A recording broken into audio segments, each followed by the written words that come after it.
Tous les premiers projets, on s'aide. Dans l'équipe, on s'aide, puis le patient vous dit « Non, il me semble que c'est pas ça mon AP interne. » Il s'en rappelle. Tu comprends? OK? Fait que, entraidez-vous, ça va aller. Pour les tests, on va le faire en équipe. Il y a assez de tests pour que chacun en fasse au moins un, okay? Mais on le fait juste une fois. Fait qu'il n'y aura pas 4 tests de Thomas. Non. Okay? Mais ça va être une personne, vous allez vous les séparer entre vous. Le AP interne aussi, il peut être le même pour chacun, mais il faut que les 4 le prennent. Vous allez faire une moyenne de cette mesure-là. Pour les ML, les AP, les circonférences, c'est chacun pour soi parce que ça a rapport avec le positif, avec le plan que tu prends. Ça vous va pour ça? Oui. Alors, le AP interne. Vous vous rappelez, entre nous, moi, je me mettais entre les deux jambes puis je demandais de forcer, mais là, j'ai pas assez de bras de levier. Fait que je mets ma main, puis vous forcez contre moi, puis je viens palper le haut, le dessus du tendon. Merci, M. Kenneth. Oh. Avec une règle qui commence à 0, je la mets sur la table, et puis perpendiculaire, puis avec mon crayon, je viens pousser dessus. Vous vous rappelez, entre nous, là, on avait notre crayon qui était comme ça, puis il fallait peser. Mais là, je suis pratiquement à côté dessus. Il faut le mettre perpendiculaire. Et puis il est pratiquement perpendiculaire. Puis encore là, je ne donne pas la mesure pour pas que vous trichiez avec le patient. C'est bon? Hein? Oui, je pense que... Non, ben, je pense pas qu'on le voyait vraiment. OK, c'est bon. De toute façon, on va faire comme si on était nouveau. C'est parfait, c'est parfait. Fait que ça, j'ai ma mesure de AP interne. C'est pas compliqué, ça n'a pas pris 4 secondes. Puis là, en plus, ça donne un break à notre patient. Est-ce que là, j'ai fini de passer tous les tests? Mon AP interne est pris. Là, je serais prête à le mettre debout, à faire mes lignes de découpe puis mes mesures. Ça vous va? Ensuite, mesurer l'extension à la hanche. Je vais pas oublier. On va faire ça. De toute façon, il faut que vous leviez. OK? Ça va, M. Kenneth? Oui. Parfait. Là, il a été assis, debout. Fait que je m'assure que tout est à la bonne place. C'est bon. Je vais faire ma ligne de découpe antérieure, puis quand je serai rendu à la latérale, je ferai l'extension de là. Alors, la découpe antérieure, c'est quoi? 2-3 cm. Pilier inguinal. 2-3 cm en haut.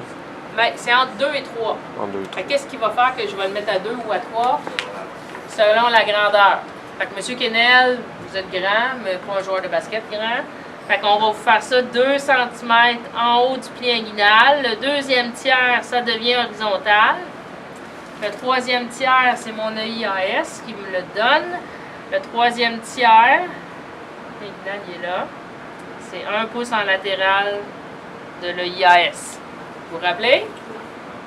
Fait que si vous voulez vous tourner, il faut vous garder par là, M. Kennel. Ça vous va? Oui. La découpe latérale, le dessus de la crête et le grand troc. Vous remarquerez que je le tiens, mon patient. Le grand troc, là, il est super facile à trouver. Puis, avez-vous vu comment je le fais? Je piétine.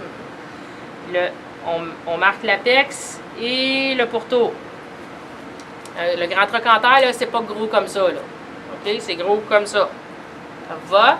Ouais. Pour mesurer l'extension maximale,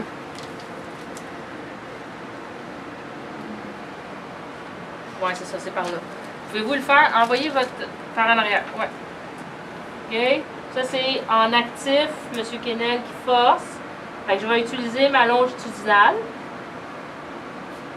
OK? Ça, c'est pour confirmer là, ce qu'on voit. C'est bon? Je vous dirais que je m'en sers pas très souvent. Mais ça me dit si j'ai une rétraction du psoas en avant. Ça me dit peut-être que je vais avoir de la misère à finir mon pas à la marche. OK?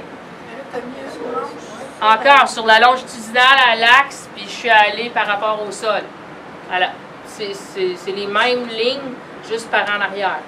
Donc, une force de réaction du sol, la longitudinale, la différence entre les deux. C'est bon?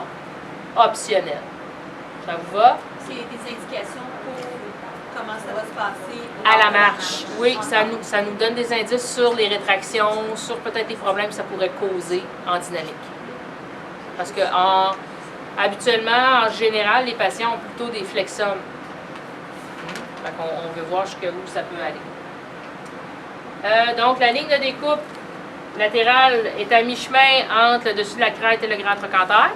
Vous me suivez? Puis vous rappelez, la hauteur du mur latéral est inversement proportionnelle à la longueur du segment. M. Kennel a un segment de longueur moyenne. Donc, à mi-chemin entre les deux, c'est parfait pour lui. Ça vous va? Ouais. Si on a quelqu'un de très court, on va le monter. Si on a quelqu'un de très long, ben on va le descendre. Ça vous va? Le coin postéro-latéral, on fait abstraction de la fesse. Puis on vient... Hey, la main gauche. On vient relier ça. OK? Je marque pas le pli fessier, je marque pas l'ischion. Ma main va être là, de toute façon. Ça vous va? Je pratique la main. J'ai oublié tantôt la prise de main. Mon ischion, tenez-vous bien. OK? Mon ischion est ici. Ah, OK. Ah, ben, je voulais juste voir la main avant. La main en avant est dans l'axe de mon avant-bras. OK? Ouais. Pas de poignet cassé comme ça. Elle est à la limite du tendon des ADD. OK? Dans l'axe. OK? Puis ma main en arrière. Ouais. Elle est plate, parallèle au sol, puis l'ischion, il va être ici. Puis pour aller trouver, on fait un J, hein? On passe en dessous des fessiers. Je sais que mon ischion il est ici, alors je fais un J. Et ça donne ça. Main plate, parallèle au sol. Ma main en antérieur est plus haute que ma main en postérieur. Là, on ne sait jamais quoi faire avec nos pouces, fait qu'on peut les mettre là, ils sont faciles à reconnaître. Puis des fois, ça nous aide à forcer. C'est bon? Quand on déroule le plâtre, le patient nous aide, il s'en va en ABD, des fois en flexion. C'est important de le remettre à sa place. Vous vous rappelez ce que ça fait, hein? Quand on moule en ABD, ça nous fait un mur latéral qui est beaucoup trop ouvert. Ça vous va? Oui. Est-ce que je serais rendu à prendre mon plâtre? Ben non! Ben oui, ça me fait mes mesures. Je pense que vous êtes là. Regardez par en avant, s'il vous plaît.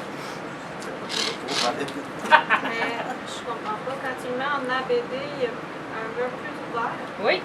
Si tu t'en vas, si tu prends, envoyez-moi là par là, OK?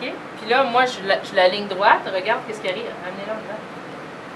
Ton mur latéral, il est ouvert. Tu vois? Oh. Ça, ce serait pas un ABD? Ton mur latéral est en ABD. Proximal. Ça va? Premier ML. On fait ça, ML. Là, on s'en va dans la branche ischio-pubienne. On s'excuse tout de suite auprès de notre patient parce que c'est pas super agréable. Attention, je m'en vais en haut. Puis, avec un patient amputé, on va juste appliquer une petite pression. Pas, on ne viendra pas Le faire tenir, là. trop. Non, ben, de toute façon, c'était pas celui-là, c'est le Non, AP c'est ça. externe. Ah oui, c'est vrai. Mais tu sais, on le serrait un peu, le ML, dans ce cas-là, à peine. Puis on veut que la règle soit parallèle au sol. Puis on fait notre marque tout de suite pour notre première circonférence. Vous en rappelez? Ouais.